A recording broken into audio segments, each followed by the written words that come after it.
Hello అండి, అందరికీ నమస్కారం. Welcome to my channel Narendra Priya vlogs. ఈరోజు మనం కార్తీక పురాణం 18వ అధ్యాయం సత్కర్మను అనుష్ఠాన ఫలప్రభావం గురించి తెలుసుకుందాం. ఆ అద్భుత పురుషుడు ఇట్లు అనేను: మునీశ్వర, నేను అనుగ్రహించబడితిని. నీ దర్శనము యొక్క అనుగ్రహము వల్ల జ్ఞానవంతుడునైతిని. ఓ మునివర్య, నాకు నీవే తండ్రివి, నీవే సోదరుడువు, నీవే గురుడవు. నేను నీకు శిష్యుడను. దరిద్రుడనై ముద్దుగానున్న నాకిప్పుడు నీవుగాక గతి ఎవ్వరు? పాపవంతుడైన నేనెక్కడ? ఇట్టి సద్గతి ఎక్కడ? పాపములకు స్థానమైన నేనెక్కడ? పుణ్యమైన కార్తీక మాసం ఎక్కడా? ఈ మునీశ్వరులెక్కడా? ఈ విష్ణు సన్నిధి ఎక్కడా? ప్రారబ్ధ సుకృతమున్న ఎడల తప్పక ఇట్లు ఫలించును గదా. నాకేదో పూర్వపుణ్యమున్నది, దానిచే ఇది లభించెను. అయ్యా, నాయందు దయయుంచి బాగా తెలియజెప్పుము. మనుష్యులు విధిగా కర్మలెట్లు చేయుదురు? ఆ కర్మలకు ఫలమెట్లు కలుగును? వాటి ఉపదేశమెట్లు? చేయుటకు ముఖ్య కాలమేది? కర్మలేవి? ఏమి కోరి చేయవలెను? ఈ విషయమంతయు వినగోరితిని కనుక చెప్పుము.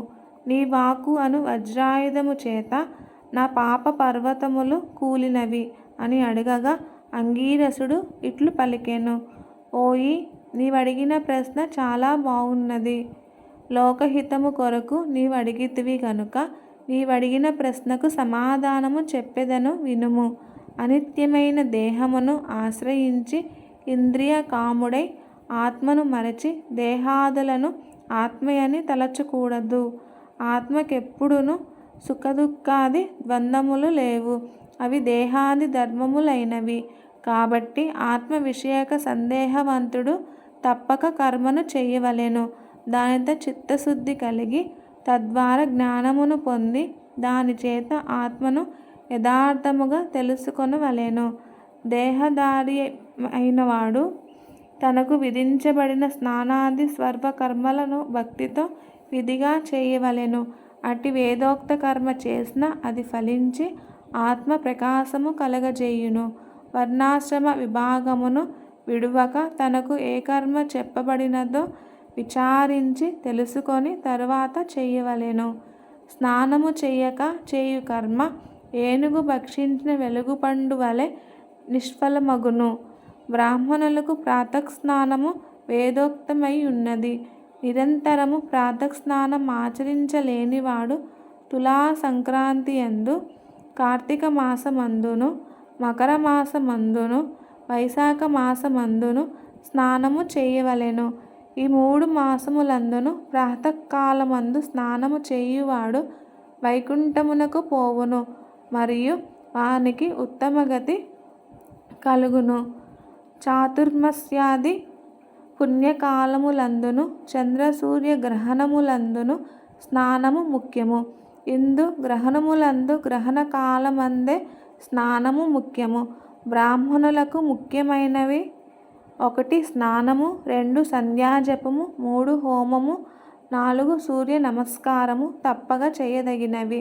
స్నానం ఆచరించని వాడు రౌరవ నరకమందు యాతనలను పొంది తుదకు కర్మభ్రష్టుడుగా జన్మించును. కాబట్టి పుణ్యకాలము కార్తీక మాసము. ఈ కార్తీకము ధర్మార్థము కామ మోక్షము నిచ్చును. ఈ కార్తీకముతో సమానమైన మాసము లేదు, ఇంతకంటే పుణ్యకాలము లేదు. వేదముతో సమానమైన శాస్త్రము లేదు, గంగతో సమానమైన తీర్థము లేదు. బ్రాహ్మణ్యముతో సమానమైన కులము లేదు, భార్యతో సమానమైన సుఖము లేదు. ధర్మముతో సమానమైన మిత్రుడు లేడు, నేత్రముతో సమానమైన జ్యోతిష్యు లేదు, కేశవునితో సమానమైన దేవుడు లేడు. కార్తీక మాసముతో సమానమైన మాసము లేదు. కర్మస్వరూపమును తెలుసుకొని కార్తీక మాసమందు ధర్మములను చేయువాడు 1,000,000 యజ్ఞముల ఫలమును పొంది వైకుంఠమందుండును అని పలికెను. అప్పుడు ఆ అద్భుత పురుషుడు: అయ్యా, చాతుర్మాస్య వ్రతమని పూర్వము చెప్పి ఉన్నారు. అది పూర్వము ఎవని చేత చేయబడినది? ఆ వ్రత విధి ఎట్లు? ఆ వ్రతమునకు ఫలమేమి? దానిని చేయువాడు పొందేడి ఫలమేమి? ఆచరించు మనుష్యుడు ఏ లోకమునకు పోవును? ఈ విషయమంతయు సవిస్తారముగా చెప్పుము అని అడిగాడు. అంగీరసుడిట్లు పలికెను. ఓయి, నీవు ఈ మనుష్యులకు బంధువవు.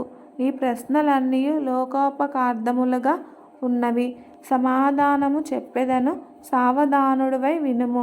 విష్ణుమూర్తి లక్ష్మితో కూడా ఆషాఢ శుక్ల దశమి దినమున పాల సముద్రమందు నిద్రయను వంకతో శయనించును. తిరిగి కార్తీక శుక్ల ద్వాదశి రోజున లేచును. ఇది చాతుర్మాస్యము, అనగా 4 మాసములు చేయు వ్రతము. ఈ 4 మాసములు విష్ణుమూర్తికి నిద్రాసుఖము ఇచ్చునవి.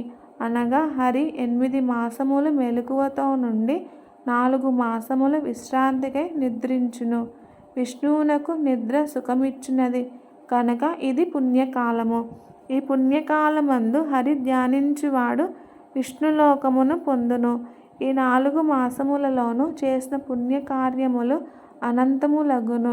దీనికి కారణమును చెప్పెదను వినుము.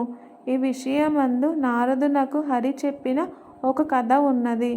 పూర్వము కృతయుగమందు వైకుంఠలోకంబున హరి లక్ష్మితో కూడా సింహాసనమందు కూర్చుండి సురకిన్నర కేచరోర గుణముల చేతను స్వగుణభృతుల చేతను సేవించబడుచుండెను. హరి ఇట్లుండగా భగవద్భక్తుడైన నారదముని కోటి సూర్యకాంతి గల వైకుంఠ లోకమునకు నారదముని వచ్చి సింహాసనసీనుడై 4 భుజములు కలిగి పద్మపు రేకుల వంటి నేత్రములు ప్రకాశించేడి విష్ణుమూర్తిని చూసి అమితానందయుక్తుడై నారదుడు విష్ణుమూర్తి యొక్క పాదాలకు వారి ధర్మములందున్నారా? ఈ విషయమంతయు ఈ సభలో చెప్పుము అని పలికెను. నారదుడు ఆ మాటను విని ఆనందించి నవ్వుచు హరితో ఇట్లనియే. ఓ స్వామి, నేను భూమినంతయు తిరుగు చూసితిని. వేదత్రయమందు చెప్పబడిన కర్మ మార్గము విడువబడినది. కొందరు మునీశ్వరులు గ్రామ్య సుఖలోలురైరి. తమ కర్మలను యావత్తు విడిచి ఉండిరి. వారు దేనిచేత ముక్తులగుదురో నాకు తెలియకున్నది. కొందరు తినకూడని వస్తువులను తినుచున్నారు. కొందరు వ్రతములు విడిచినారు. కొందరు ఆచారవంతులుగా ఉన్నారు. కొందరు అహంకార వర్జితులుగా ఉన్నారు. కొందరు మంచి మార్గవర్తనులుగా ఉన్నారు. కొందరు నిందజేయువారుగా ఉన్నారు. కాబట్టి ఓ దేవా, ఏదైనా ఒక ఉపాయము చేత శిక్షించి నారదుడు విష్ణుమూర్తి యొక్క పాదులకు మ్రొక్కెను. హరియు నారదుని చూసి నవ్వుచు, తెలియని వాని వలె, ఓ నారదా, నీవు సంచరించు స్థలములందు సర్వత్రా కుశలమా? ఋషుల ధర్మములు బాగున్నవా? ఉపద్రవములు లేకున్నవా? మనుష్యులు వారి వారి ధర్మములందున్నారా? దేవ, ఏదైనా ఒక ఉపాయము చేత శిక్షించి ఈ ఋషీశ్వరులను రక్షించుము. నారదుని మాట విని భక్తవత్సలుడు సమస్త లోకపాలకుడను అయిన హరి లక్ష్మితో సహా గరుత్మంతుని అధిష్ఠించి భూలోకమునకు వచ్చెను. విష్ణుమూర్తి వృద్ధా బ్రాహ్మణ రూపధార్యై వేల సంఖ్య గల బ్రాహ్మణులున్న స్థలమునకు వచ్చి సర్వప్రాణి హృదయగతుడైనప్పటికీ మాయా నాటకధార్యై పుణ్యక్షేత్రములందును తీర్థములందును పర్వతములందును అరణ్యములందును ఆశ్రమములందును సమస్త భూమి అందును తిరుగుచుండెను. ఇట్లు సంచరించుచున్న విష్ణుమూర్తిని చూసి కొందరు భక్తితో అతిథి సత్కారములు చేసిరి. కొందరు నవ్విరి. కొందరు నమస్కారం చేసిరి. కొందరు అభిమానవంతులైరి. కొందరు గర్వముతో ఉండిరి. కొందరు కామాంధులై ఉండిరి. కొందరు ఆయా క్రియాకలాపములను మానిరి. కొందరు ఏకవ్రత పారాయణులై ఉండిరి. కొందరు నిషిద్ధ దినములందు అన్నమును తినువారుగా ఉండిరి. కొందరు తినకూడని వస్తువులను తినుచుండిరి. కొందరు ఆచారవంతులుగా ఉండిరి. కొందరు ఆత్మచింతన చేయుచుండిరి. బ్రాహ్మణ రూపధారి అయిన భగవంతుడు అట్టి వారిని మంచి మార్గమునకు తెచ్చు ఉపాయమును ఆలోచించుచు నైమిసారణ్యమందున్న ముని బృందముల సన్నిధికి వచ్చెను. వచ్చి బ్రాహ్మణ రూపమును వదిలి పూర్వము వలె గరుడారూఢుడై కౌస్తుభ శంఖ చక్రమును ధరించి లక్ష్మితోనూ స్వభక్తులతోనూ కూడి ప్రకాశించుచుండెను. అచ్చట నుండు జ్ఞానసిద్ధులు మొదలైన మునులు వైకుంఠము నుండి తమ ఆశ్రమమునకు వచ్చినట్టి వాడను. అవిసె పువ్వుతో సమానమైన కాంతి గలవాడును. మెరుపు వంటి వస్త్రము కలవాడును. కోటి సూర్య ప్రభా సమానుడను. మకర కుండల విరాజితుడను.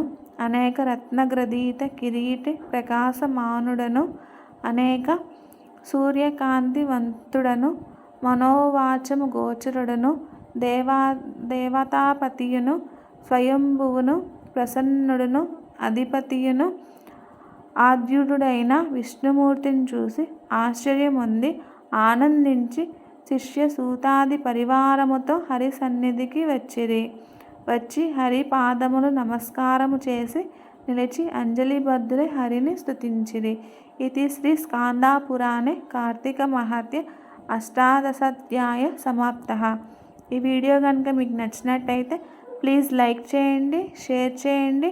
కొత్తగా మన ఛానల్ని ఎవరైనా చూస్తున్నట్టయితే ప్లీజ్ సబ్స్క్రైబ్ చేసుకోండి.